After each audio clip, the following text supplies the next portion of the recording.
guys, Ian here with the Amplified Ascension Fitness. In the last chapter, we talked about the institutions that were promoting this misunderstanding, that were promoting the continued spread of misinformation, and how that continues to affect our students today, how it affects clients, how it's just an overall issue that is being neglected because, well, it benefits the system itself. So I guess the real question now is, what are the consequences of that? What happens now? Well, when misinformation survives long enough, it becomes an identity. In school fitness, it's not built on truth or understanding. This identity is built on the repetition of error until it feels natural. You see breakdowns of form. You see one rep maxing Olympic lifts and students getting injured. And that's natural. That's a weights room these days. And this is where the tradition itself mutates into something called a dogma. It's what they live by, it's their ideology, it's their identity, it's everything about them. The students are growing up under this noise taught by their coaches, this chaos taught by coaches and teachers alike. And they leave that to recreate it in whatever space they occupy next, whether they become personal trainers or you have these kids in the science-based lifting or SBL community. You have the bro science influencers, or just simply adults who still believe soreness is progress. They still believe in micro tears in the big 25, and it's damaging the entire gym community. And this is a lasting effect that continues with them for the rest of their lives, and not just with them, but with their kids. If they become personal trainers or anything like that, it sticks with their clients. If they become teachers, it sticks with their students. And it's an overall just issue that continues to affect everyone. So when you teach someone incorrectly about their own body, you're not just misinforming them. You're not just spreading misinformation. I mean, you are doing that, but it's much deeper than that.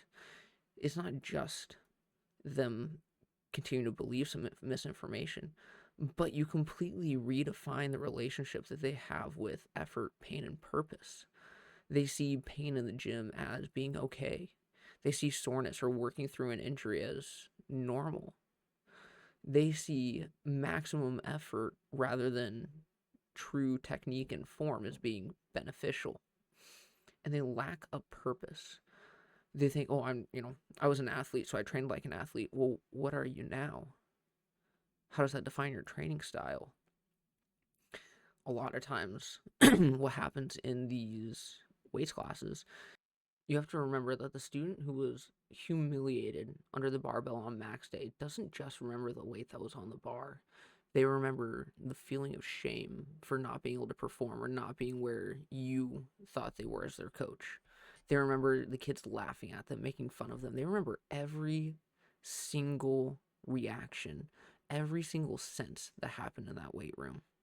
And then next time they see a squat rack, next time they see a barbell, next time they see a dumbbell, they don't see the potential for growth. They see the failure waiting to happen again. And that changes everything for that student. Now, this isn't just speculation. There's research by exercise scientists done on exercise adherence, consistently identifying perceived competence and autonomy as the two strongest predictors of long-term participation. I read that word for word so that you guys know what to go look up.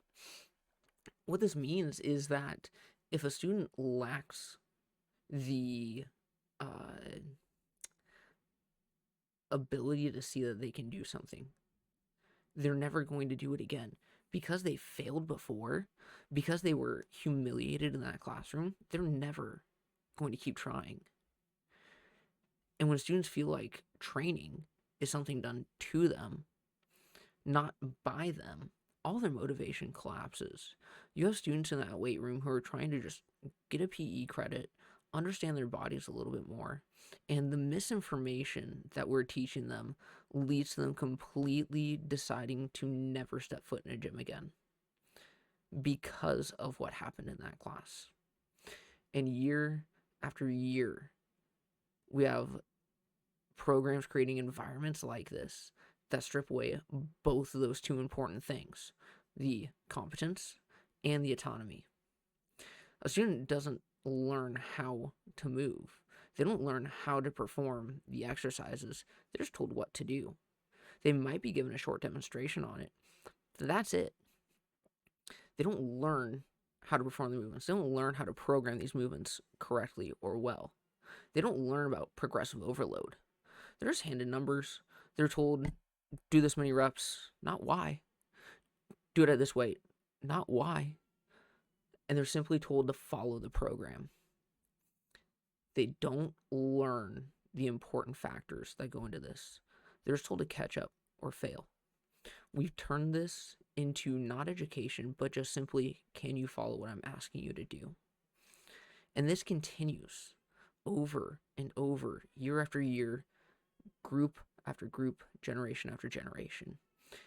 And every single student who takes this misunderstanding forward and brings it into their identity, whether that's what we just talked about with the humiliation, or whether that's an ego inflation, it gets carried forward and it becomes part of who they are and why they do the things that they do.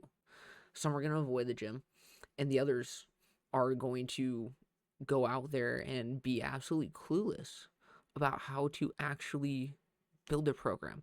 What's beneficial, what's not beneficial. Well, if I'm not an athlete anymore, what do I do? And they become these, what's the best way to say this? They turn into the spreaders of misinformation. I guess if you really want to give it a term, it's almost like they're missionaries of misinformation. They continue to spread what they were told because they were told to do that. And you see it everywhere. All right, it's not just in the high school and middle school weights rooms. You see this with personal trainers who just talk about old, outdated hypertrophy research. You see this with the online coach who sells a functional strength program built on buzzwords alone. Full body every other day, toning, shredding, get jacked. I can get you here in 12 weeks. Those kinds of things are the spread of misinformation. You see it from the influencer who calls everything science-based without actually understanding the science behind it, which is a big thing we're seeing right now in the industry. You see the science-based lifters spreading all of this science-based material without truly understanding the science behind it. And many people have talked about this before, and obviously I'm going to be paraphrasing here, but a lot of what it comes down to and a lot of what they've sort of said about it is most of the things that are presented as science-based, it's interpretation without context. All right, we have this illusion of rigor. We have this illusion of it being tough and good, and there's progression to it, but there's no understanding. And when education fails to actually teach skepticism, fails to teach you to question what you're doing and why you're doing it, it's just a performance. It's like actors on a stage, right? We don't care about why. We just care that we're doing it. And when it fails to teach this, it breeds certainty. And that certainty is in false ideas, misinformation, and it brings the death of learning. It brings the death of education. Education is about just being able to regurgitate the things you were told. It's about being able to think critically and deeply about the ideas you're being presented. Question them. Why am I learning it this way? What is the purpose of it? How can I extend this information from here? And that's really why so much of the modern fitness area and space is just a mirror of the school system. Right? It came from the school system. It came from all these outdated ideas that nobody's ever thought to question, because I didn't question my coach. I didn't question my teacher, but now I'm seeing all these things, and so I'm just going to go with it. Why question it? And it's an appeal to authority. There's no accountability to these people, because what's going to happen? They lose a couple of thousand followers. Big deal. They're still making money. It comes down to the money. It comes down to the engagement. What can I say today that sounds right enough, that sounds like something I learned in school, that will get me engagement, that will give me views, that will give me money. It's that simple. That's really what it comes down to, and that's what the education system is bred, because we were never learned to question, and so people don't. Now, it's much more than just that side of things, where we have the physical cost of what's happening. We have the things that we talked about with the culture, but there is an emotional cost to this, and there's a psychological issue here. Is that a student who learns that their value comes from only what's visibly going on and visible growth into an adult trained from insecurity. All right, the kids who are calling themselves athletes and are training this way and are saying, "Oh, well, I gained this many pounds. Are you proud of me now, coach?" That's not discipline. That's an insecurity. That's wanting to get approval from the person who matters to you the most, or your friends, or your parents. It doesn't matter. That is insecurity. You're not training because you want to get better.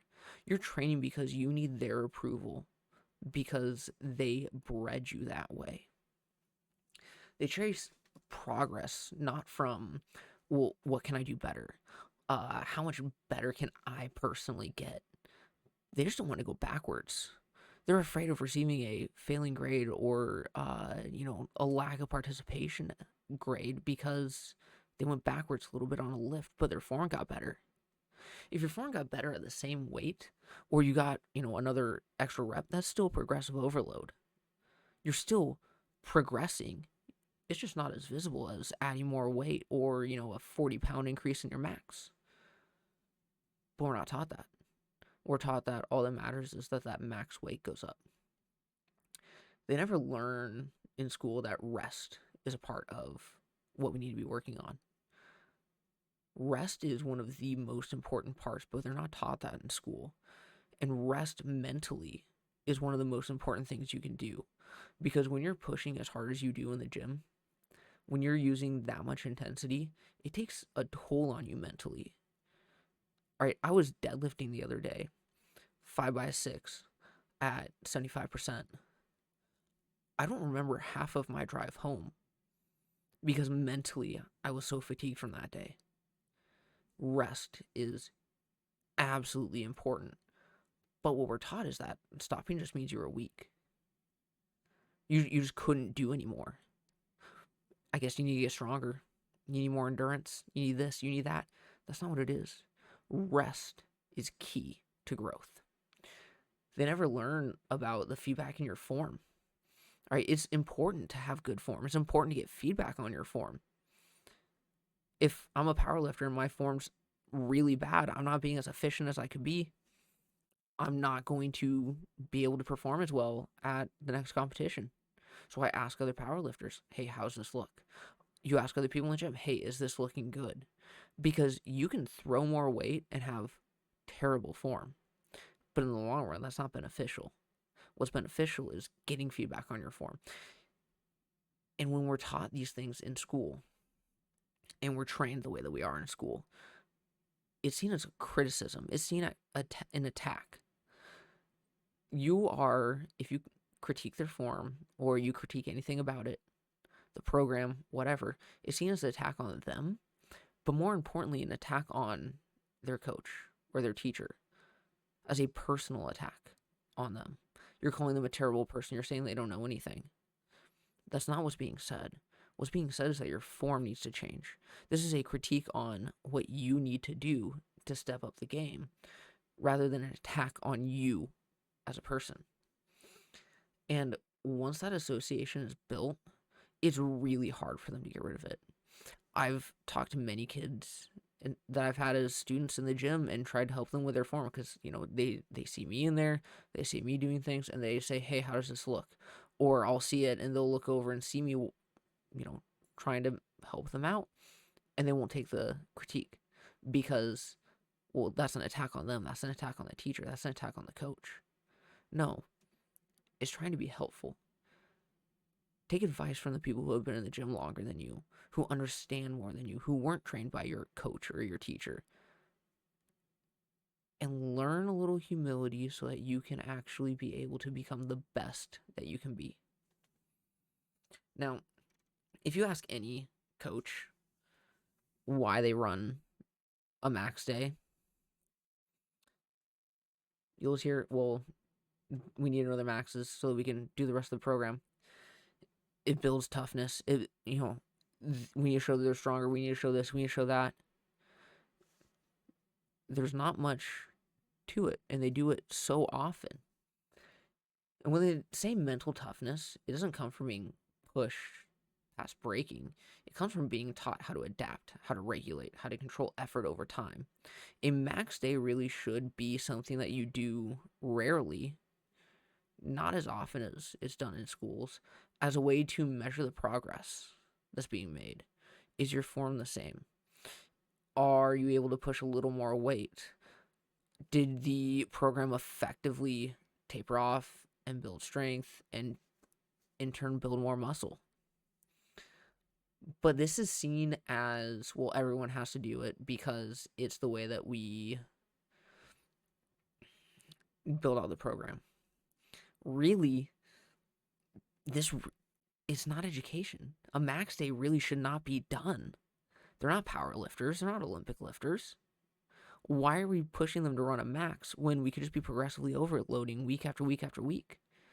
And what we see is, if we look at the research, a lot of these programs, when we're building up to maxes or just the way that coaches program these things, we see a lot of overtraining. Like I showed you guys back in chapter 2. We see that they're overtraining specific muscles and they're putting a lot of stress on these kids' bodies. They're really just, in an incompetent way, decreasing the motivation of a lot of these kids. Because if a kid can't do very well in a max day, let's say there's a lot of factors we can't control in education. Let's say a kid doesn't get breakfast all the time. They showed up late to school, didn't sleep very well, and their max is going to suffer from that. Let's say the first period instead of 7th period, their max is going to suffer from that. All these variables that we can't control, and yet we're still forcing them to do this, and it just kills their motivation. Now, from Amplified Ascension, from me, now it's time for the kind of reflective part of the chapter. Ultimately, this comes down to a betrayal of what fitness should be. All right, if I was going to make my gym betrayal list, this would be up there. Intensity should serve a purpose. It should be there to help you get near failure. Strength is supposed to be about the discipline that you have. You've been disciplined enough in going to the gym, in chasing progressive overload, in working on yourself and staying on the program, staying on your nutrition, all of that. Rather than, well, my form was bad, my back hurts now, my knees are going to hurt in a couple of years. Oh, well, at least I was strong in high school. From the perspective here, transformation isn't about just getting through another rep. It's about understanding why that next rep matters. You don't ascend by obeying louder. You don't get there by doing the things that you're just told to do blindly. You have to engage with it. You have to go deeper. You have to do the research yourself. You have to build your understanding of why it is you're doing what you're doing. Maybe you need to change a few things up because the research says so. In the next chapter, what we're going to be talking about is how to reconstruct fitness education, what it would mean to change it. Really what it comes down to is disproving the misinformation, backing it up by research, and showing that the tradition of misunderstanding and spreading the misinformation is dangerous in the long run. And how do we fix that?